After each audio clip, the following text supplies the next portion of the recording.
Hi, this is Sebi Radistood, investment advisor Sebi Radistood, research analyst, professional trader, trainer, investor Bhushan Godbole आप सबका स्वागत करता हूं। सबसे पहले स्वतंत्रता दिवस की आपको ढेरों शुभकामनाएं। आज बात करेंगे एक ऐसी आजादी की जो हर भारतीय का सपना हो, सच्चाई हो। फाइनेंशियल इंडिपेंडेंस, आर्थिक स्वतंत्रता। कहते हैं सपने वो नहीं होते जो आपको सोने के बाद आते हैं, सपने वो होते हैं जो आपको सोने नहीं देते हैं। अगर ये विचार आपको प्रेरित कर रहे हैं तो आज के एपिसोड को लाइक जरूर करें।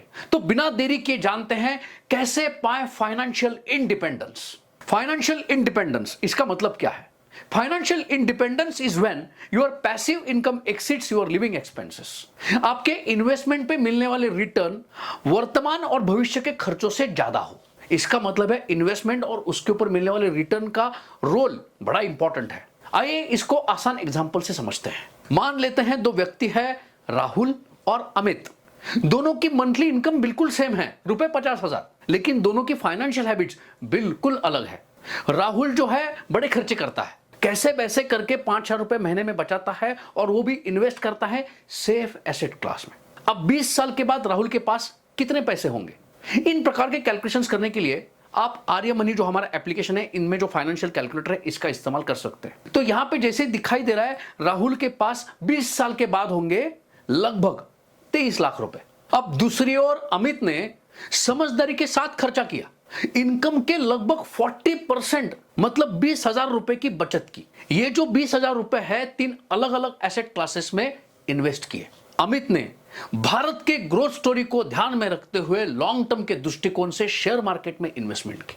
अब 20 साल के बाद अमित के पास कितने पैसे हैं? 20 साल के बाद अमित के पास है लगभग 1,90,00,000 रुपए। यहां पे आसानी से समझ में आ रहा है, राहुल के फाइनेंशियल हैबिट्स ने उसे पीछे छोड़ दिया, जबकि अमित ने सोच समझकर डिसीजन लिए, जिसके कारण फाइनेंशियल इंडिपेंडेंस की तरफ उसके कदम तेजी से आगे बढ़े। यह डाइवर्सिफाइड और डिसिप्लिन इन्वेस्टमेंट स्ट्रेटजी का नतीजा है, फायदा है। फाइनेंशियल इंडिपेंडेंस का मतलब बस सेविंग और इन्वेस्टिंग तक सीमित नहीं है। फाइनेंशियल इंडिपेंडेंस के लिए आपके पास पर्याप्त लाइफ इंश्योरेंस और पर्याप्त हेल्थ इंश्योरेंस होना भी उतना ही जरूरी है। इसके अलावा आपके पास पर्याप्त कॉन्टिजेंसी फंड भी होना चाहिए, ताकि इमरजेंसी में आपको फाइनेंशियल स्ट्रेस का सामना ना करना पड़े।